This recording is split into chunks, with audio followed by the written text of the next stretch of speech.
Reflexão do dia 9 de novembro de 2024. Dedicação da Basílica de Latrão, Catedral de Roma, sábado, cor litúrgica branco. Basílica de Latrão, a mãe de todas as igrejas, ela que foi construída aí em torno do século IV, sob o pontificado de Bento XIII, isso no século XVIII, houve a criação da festa hoje que celebramos. Desde então, ela foi estendida a toda a cristandade. Bento reconsagrou a basílica depois dela ser várias vezes destruída e reconstruída, tendo a sua última atualização nesta data. Na Igreja Latina, essa data é sinal de amor e unidade ao Papa. O dia é dedicado para rezar pelo Papa e fazer memória de sua importância religiosa particular e mundial. E ainda dia de louvor e agradecimento pelo local físico, da Igreja Capela Matriz, no qual frequenta como patrimônio e fonte de união eclesial. Ao festejar festa da Basílica de Latrão, pedimos ao Senhor que sejamos templos vivos de Deus e saibamos cuidar tanto do templo feito de tijolos como aqueles que são de carne. Que vejamos o sagrado nos objetos e nas pessoas que nos circundam. Amém. Primeira leitura. Estamos reunidos em nome do Pai, do Filho e do Espírito Santo. Amém. Na primeira leitura, hoje, em Ezequiel 47, lá do seu versículo de 1 a 12, nós vamos ver o profeta falando de uma profecia. A profecia que surge de santidade do templo, da água que purifica, da água que dá vida, da água que em torno de si promove o bem-estar espiritual. Então, o texto nos fala: naqueles dias, um homem fez-me voltar até a entrada do templo, eis que saía da água da sua parte subterrânea na direção leste, porque o templo estava voltado para o oriente, para o norte e para o oriente. A água corria ao lado direito do templo, ao sul do altar. Ele fez-me sair pela porta que dá para o norte e fez-me dar uma volta por fora até a porta que dá para o leste, onde eu vi a água jorrando do lado direito. Então ele me disse: estas águas correm para a região oriental, descem para o vale do Jordão, desembocam nas águas salgadas do mar, e elas se tornarão saudáveis. Onde o rio chegar, todos os animais que ali se movem poderão viver. Haverá peixes em quantidade, pois ali desemboca as águas que trazem saúde, e haverá vida onde chegar o rio. Nas margens, junto ao rio, de ambos os lados, crescerá toda espécie de árvore frutífera. Suas folhas não murcharão, e seus frutos jamais se acabarão. Cada mês darão novos frutos, pois as águas que banham as árvores saem do santuário. Seus frutos servirão de alimento e suas folhas serão remédio. Palavra do Senhor, graças a Deus. E realmente, recentemente, os arqueólogos e todas cientistas que mexem com geografia, que mexem com estrutura de solo, eles descobriram que realmente do templo há um rio subterrâneo. Esse rio tem se formado, cada vez mais está se avolumando e está descendo do templo, hoje de Jerusalém, onde é o local do templo, em direção ao Mar Morto. Então essa profecia, ela está se cumprindo fisicamente, cronologicamente, ela está se cumprindo. Mas também, além de fazer uma análise literal dessa profecia, que é um rio que corre e que dará vida ao Mar Morto, onde haverá peixe, haverá vida. O Mar Morto deixará de ser salgado, e passará a ter aquele equilíbrio, assim como o mar, como você conhece, as praias que você conhece. Mas, além desta profecia que aos poucos vem se cumprindo, nós também temos que fazer uma análise não literal, mas pensarmos que o templo é a igreja, o rio é a pregação, são os testemunhos, cada missa, né, cada momento litúrgico que é celebrado para o Senhor, e somos nós esse rio, somos nós esse fruto, somos nós esta vida que surge pela igreja, pela pregação e pelo testemunho da igreja. Estas águas correm para a região oriental, descem para o Vale do Jordão, desembarcam nas águas salgadas do mar. Então, a igreja, hoje, que nós celebramos a dedicação à Basílica de Latrão, nós temos esta realidade de sermos igreja. De nossa pregação vai de encontro com o mar, né? Mar morto, mar salgado, que é a realidade da vida, a realidade onde vivem os filhos de Deus, da família de Deus. Então, em meio a este mar, a doce palavra da igreja que surge do templo há de transformar a vida das pessoas, há de levar conforto, há de levar a realidade espiritual aqui nas margens junto ao rio, de ambos os lados, crescerá toda espécie de árvore frutíferas, suas folhas não murcharão e seus frutos jamais se acabarão. Vê como é que é a importância da igreja, justamente neste momento onde se celebra a dedicação da Basílica de Latrão como símbolo da presença de Deus no meio de nós e da importância da igreja ao evangelizar, ao levar a palavra. Então, nós fizemos a análise literal desta profecia, sabemos que isso está acontecendo, a cada vez mais esse volume d'água realmente está surgindo aí em direção ao Mar Morto, e já estão sendo criadas bacias, piscinas em torno do Mar Morto, em questão de metros, né, de distância, o solo cai e vai formando aquele lago de água doce, e já se comprova a presença de plantas, peixes, tudo em torno do Mar Morto. E do jeito que está acontecendo, logo em breve poderá, por que não acontecer, a conclusão desta profecia e o Mar Morto se tornar uma região de vida.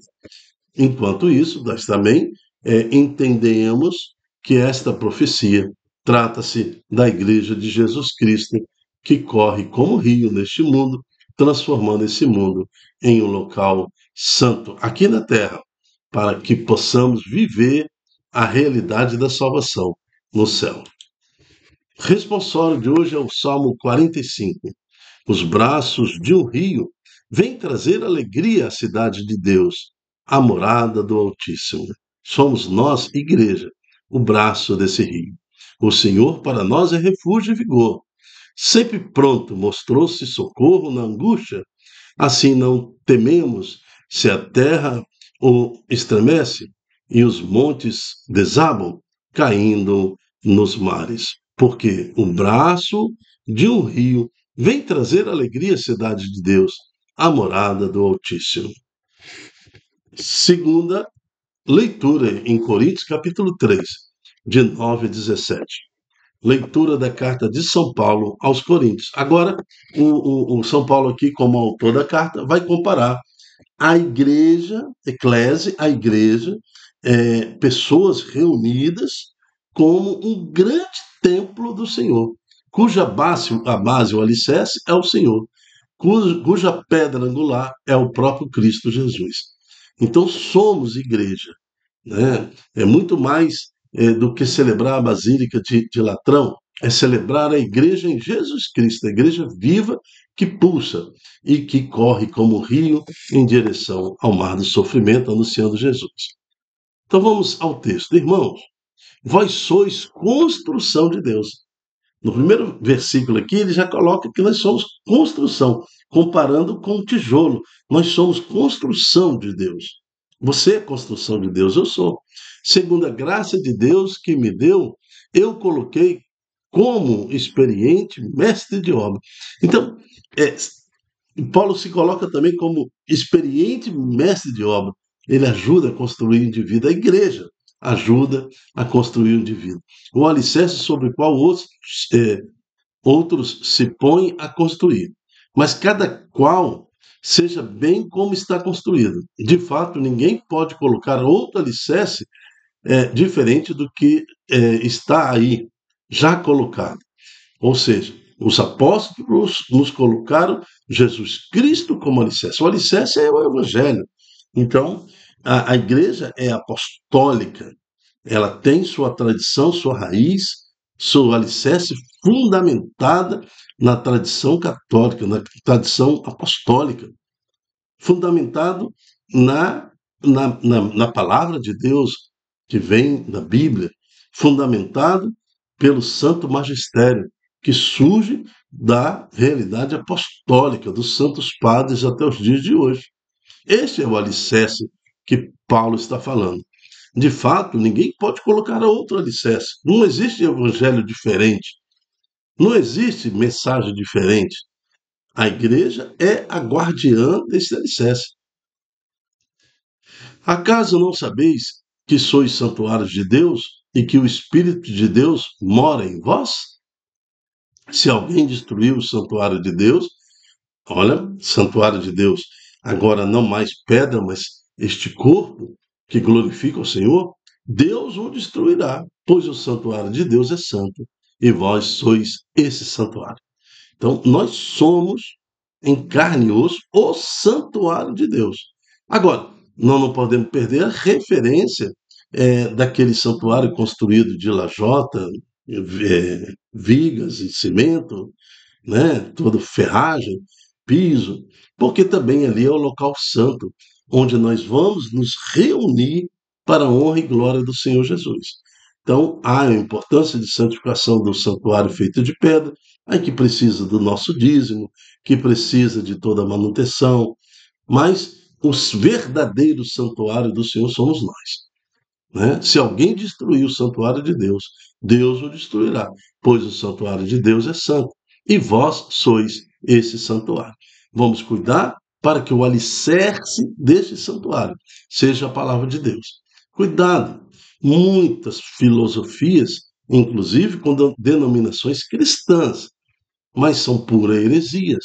Então, está ligado à tradição apostólica, está ligado à raiz do grupo de pessoas onde Jesus falou: Pedro, tu és pedra, e sobre esta pedra edificarei a minha igreja, e trouxe os ensinamentos. Sobre os apóstolos foi lançado o sopro do Espírito, sobre os apóstolos com Maria foi recebido a unção do Espírito Santo em Pentecostes. É com os apóstolos que a igreja ela se divide, se propaga, não se divide, ela se propaga pelo mundo, né, todinho, sendo fixado em Roma. Pedro esteve em Roma, Paulo morreu em Roma, João foi para Roma, Lucas foi para Roma, Marcos foi para Roma. Todos os apóstolos se concentraram em Roma, por isso que a igreja se chama Católica Apostólica Romana e até hoje tem sua sede em Roma. Lá no século, entre o final do século terceiro e quarto, aí com a conversão de Constantino, né, foi dado logo em seguida, 80 anos depois, a liberdade para que a igreja pudesse se estabelecer como a principal religião de Roma. Então, por isso que ela é romana, por isso que até hoje, e sobrevive a tantas guerras, sobrevive a tantas investidas do mal, mas a igreja permanece firme até os dias de hoje, ligado a toda essa tradição que nós estamos vendo agora aqui na segunda leitura de hoje. Evangelho está em João capítulo 2, de 13 a 22. O Senhor esteja conosco, Ele está no meio de nós. Proclamação do Evangelho de Jesus Cristo segundo João. Glória a vós, Senhor. Estava próxima a Páscoa dos judeus e Jesus subiu a Jerusalém. No templo encontrou os vendedores de boi, ovelhas, pombas e os cambistas que estavam aí sentados. Fez então um chicote de corda e expulsou todos do templo. junto com ovelhas, os bois, espalhou as moedas, derrubou as mesas dos cambistas e disse aos que vendiam pombas: Tirai tudo daqui, não façais da casa do meu pai uma casa de comércio. Seus discípulos lembraram-se mais tarde que a Escritura diz: O zelo por tua casa me consumirá. Então os judeus perguntaram a Jesus: Que sinal mostras para agir assim? Ele respondeu: Destruí esse templo em 3 dias, eu o levantarei. Os judeus disseram: 46 anos foram precisos para a construção desse santuário, e tu levantarás em 3 dias? Mas Jesus estava falando do templo do seu corpo. Quando Jesus ressuscitou, os discípulos lembraram-se que ele tinha dito e acreditaram na Escritura e na palavra dele. Palavra da salvação, glória a vós, Senhor. Aqui Jesus reforça o que nós acabamos de ler na segunda palavra de hoje, né? Porque Jesus falava do templo do seu corpo. Então, o próprio corpo de Jesus ele aqui já se refere como se fosse um templo, né? Feito de mão humana, feito de concreto, tudo. Este templo, né? Que agora é o corpo de Jesus, que é o Santo Senhor, o Senhor que se encarna, é o próprio Deus que esteve no nosso meio e nos mostra a importância do templo, seja ele de carne, como nosso, no nosso coração, seja ele também como a edificação feita por homens, que é consagrada ao Senhor. Veja que os apóstolos lembraram da Escritura que diz: o zelo por tua casa me consumirá. Então, Jesus nos mostra que devemos ter zelo, respeito. Então, o que está acontecendo? A realidade é que as pessoas estão cada vez mais submetendo a igreja, o templo, a umas situações, às vezes, vexatórias, porque o jeito que se vestem, né, tudo há uma condição de cerimônia. Nós estamos diante da cerimônia do sacrifício. Ninguém vai para um casamento de bermuda.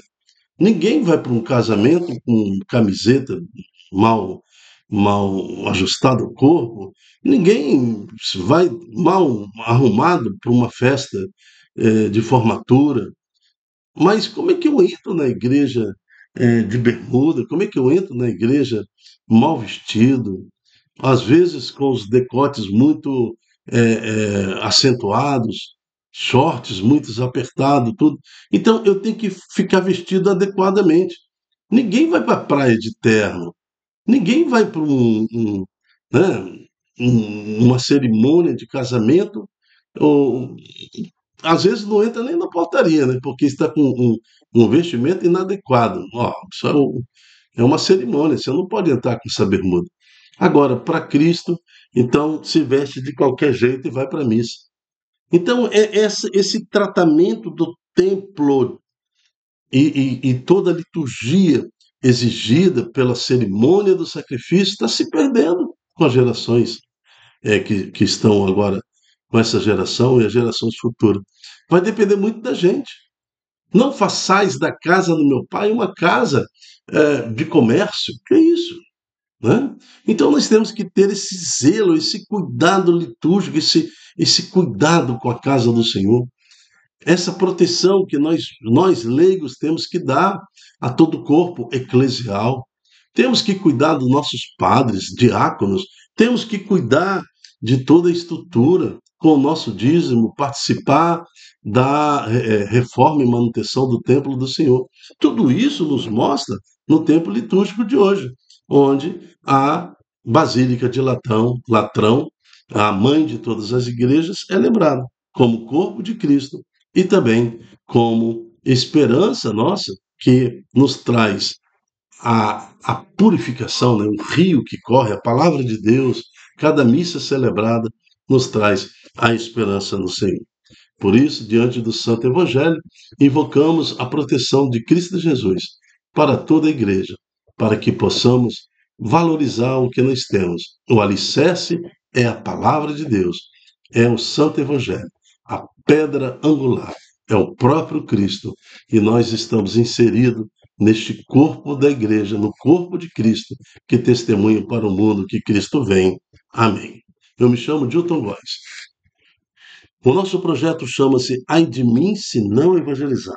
E todos os dias nós temos a reflexão do dia, que é um programa com o objetivo de fazer estudo bíblico, de analisar, às vezes, versículo por versículo, e estratificar, tirar dali o conteúdo litúrgico, a intenção da igreja, quando nos mostra a primeira palavra, a segunda, o salmo do dia, o santo evangelho, o santo do dia, e fazer, enxergar essa coxa de retalho e tirar daí a mensagem principal. E hoje nós temos Cristo como igreja, nós somos igreja, a igreja mesmo de pedra, né, de concreto, que nós devemos consagrar e manter, e também a igreja que é formada pelo Papa, bispos, todo o corpo eclesial, que nós temos a responsabilidade de orar por eles.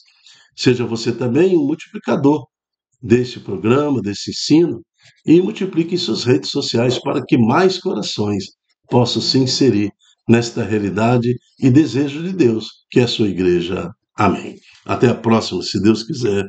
Tchau, tchau.